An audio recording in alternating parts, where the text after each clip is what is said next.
মুনাফিকের আলামত হলো ওইটা, ওয়াদা করেছিলাম নির্বাচন আসতেছে, হুজুর কি বলেন হুজুর, আপনি মতামত হুজুর নির্বাচন করবেন আর আমি আপনার পক্ষে থাকবেন, এটা হতে পারে? রাতারাতি বুঝছেন তো, হাত নাড়াচ্ছি, রাতারাতি নোটের বিনিময়ে বলেন তো চেঞ্জ হয় কি হয় না? এটা আমাদের দেশের কথা, ইটনা এলাকায় হয় না, লোহাগড়া থানায় হয় না, বাংলাদেশে অনেক জেলা হয়, হয় কি হয় না? আয়াতুল মুনাফিকি সালাসুন, ইযা হাদাসা কাযাবা ওয়া ইযা ওয়াদা আখলাফা। আপনি যখন কথা বলবেন যদি তার মধ্যে মিথ্যা থাকে, আপনি মুনাফিক।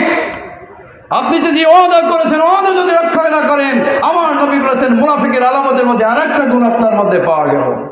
সুতরাং উদাত্ত আহ্বান জানাই, আসুন দেখেন, এই যে আপনারা ইটনাবাসী, আমাদের যুবকেরা, প্রবাসীরা, আমাদের যারা হযরত মৌলানা গুফরান ভাই সহ আরও যারা আছেন, আমার দোস্ত মৌলানা আব্দুল হান্নান সাহেবকে দেখলাম প্রধান উপদেষ্টা, এই যে আপনারা যে একটা ফাউন্ডেশন গঠন করেছেন, ওইটা লিফলেট ছিল, আল হিকমা, জি আল হিকমা ফাউন্ডেশন। তো এই আল হিকমা ফাউন্ডেশনের মাধ্যমে, আল হিকমা ফাউন্ডেশন মধ্যে আজকে 3 দিন ব্যাপী মাহফিলের ফ্রি চিকিৎসা ক্যাম্প তারা করেছেন। যদি তৎক্ষণাৎ কোনো ব্যক্তির কোনো ওষুধপত্রের প্রয়োজন হয়, ট্রিটমেন্টের প্রয়োজন হয়, ক্যাম্প রেডি আছে। এটা শুধু এটা প্রাথমিকভাবে একদম ইনস্ট্যান্ট একটা সেবা করলেন। এই আল হিকমা ফাউন্ডেশনের মাধ্যমে আমরা ইচ্ছা করলে, আপনারা ইচ্ছা করলে, আপনাদের সহযোগিতা, আপনাদের সামান্য প্রদানকৃত অর্থ ওনাদের কাছে গেলে, ম্যানেজমেন্টের কাছে গেলে, যখন তারা যেটাকে প্রয়োজন মনে করবেন, ফান্ড যদি থাকে সমাজসেবামূলক অনেক কাজ করা যায়। ফান্ড যদি না থাকে, এই যে আমাদের মতো মোল্লা মুসল্লিরা, হুজুর আমরা যারা আছি, আমাদের অনেক ইচ্ছা আছে, কিন্তু ওই একটা জিনিসের জন্য বাস্তবায়ন করা আমাদের জন্য সহজ হয় না বা করতে পারি না। তারপর আল্লাহ পাক মেহেরবানি করে আমাদের মানসা অনুযায়ী, ইরাদা অনুযায়ী অনেক কিছু আল্লাহ করে দিচ্ছেন। এই জন্য আল হিকমা ফাউন্ডেশন আমরা সহযোগিতা করবো তো ইনশাআল্লাহ। তাহলে এখন শুধু ওইটাই করবো, আর মাদ্রাসা কিছু করার দরকার নাই, কি বলেন?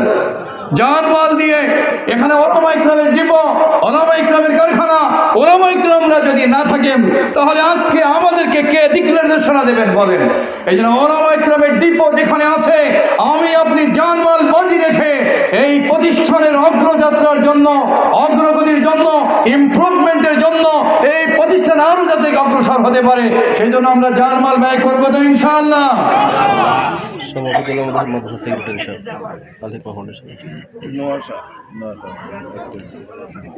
আমাদের এই ইটলা শামসুল উলুম মাদ্রাসার যিনি সভাপতি, যিনি সেক্রেটারি, এই ইটলা শামসুল উলুম মাদ্রাসার পরিচালনা কমিটি, ম্যানেজিং কমিটির যিনি সেক্রেটারি, সম্ভবত জিয়াউর রহমান ভাই না, উনি হলো আল হিকমা ফাউন্ডেশনের সভাপতি।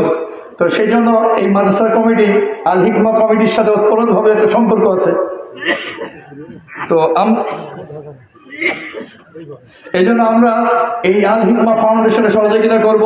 ওলামা ইকরামের কারখানা, ওলামা ইকরামের ডিপো যেখানে আছে, সেখানে আমরা সহযোগিতা করব তো ইনশাআল্লাহ। আল্লাহ পাক আমাদের তৌফিক দান করুন। সম্মানিত উপস্থিতি, আগামী 28, 29, 30, আগামী 27, 28, 29 অনেক জায়গায় মাহফিল। চন্দ্রদিঘালে তো আবার 30 তারিখে মাহফিল আছে, গহরডাঙ্গায় আছে, আবার চরমোনাই আছে। আগামী 27, 28, 29 চরমোনাই বার্ষিক যে 2টা মাহফিল হয়, তার এই অগ্রহায়ণের মাহফিলটা 27, 28, 29 আমরা যারা পারি সেখানে যাব। যারা পারি ইনশাআল্লাহ চন্দ্রদিঘালিয়াতে যাব। যারা পারি আমরা ইনশাআল্লাহ কি বলে ওটাকে, গহরডাঙ্গা মাদ্রাসায় যাব। আবার যারা পারি সুরফা মাদ্রাসার মাহফিল, আমরা এই মাহফিল শেষ হলে পড়লে সেখানে যাব। যেখানে ওলামা ইকরামরা যান, যেখানে ওয়াজ মাহফিল হয়, আমরা সেখানে যে কিছু শেখার চেষ্টা করব তো ইনশাআল্লাহ। আমার বন্ধুরা চলে এসেছেন এখানে, আপনাদের সুপরিচিত বক্তা, একেবারে আমাদের দেশের না বিশ্বের মধ্যে আলোকিত স্বনামধন্য আলোচক, আমার দোস্তবার বন্ধুবার জনাব হযরতুল আল্লাহ হযরত মাওলানা মুফতি ফুরকান আহমদ কাসেমি দামাত বরকাতুল আলিয়া হযরত চলে আসছেন ইনশাআল্লাহ। এবার দেখবেন ইসলামী সঙ্গীত, গজল, কোরআন ও হাদিসের একেবারে সুললিত কণ্ঠে বক্তব্য দিয়ে আপনাদেরকে ইনশাআল্লাহ মুগ্ধ করবেন। আমাদেরকে বেনিফিটেড হওয়ার, ফায়দাবন্দ হওয়ার তৌফিক আল্লাহ তাআলা দান করুন। সকলে বলি আমিন। আখির দাওয়ানা আলহামদুলিল্লাহি রাব্বিল আলামিন। আলহামদুলিল্লাহ, আমাদের এই মসজিদ জলসার পক্ষ থেকে অসংখ্য মোবারকবাদ জানাব হযরত আল্লাহ হযরত মাওলানা তাজুল ইসলাম সাহেব দাওয়াত বরকাতুল আলিয়াকে। সম্মানিত উপস্থিতি,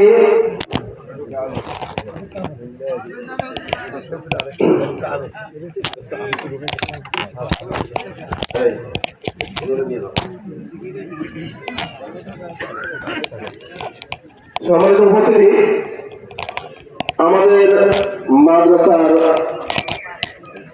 মুহতামিম সাহেব দাওয়াত খাতুমুল আলিয়া মাদ্রাসার সংক্ষিপ্ত আয়োজনের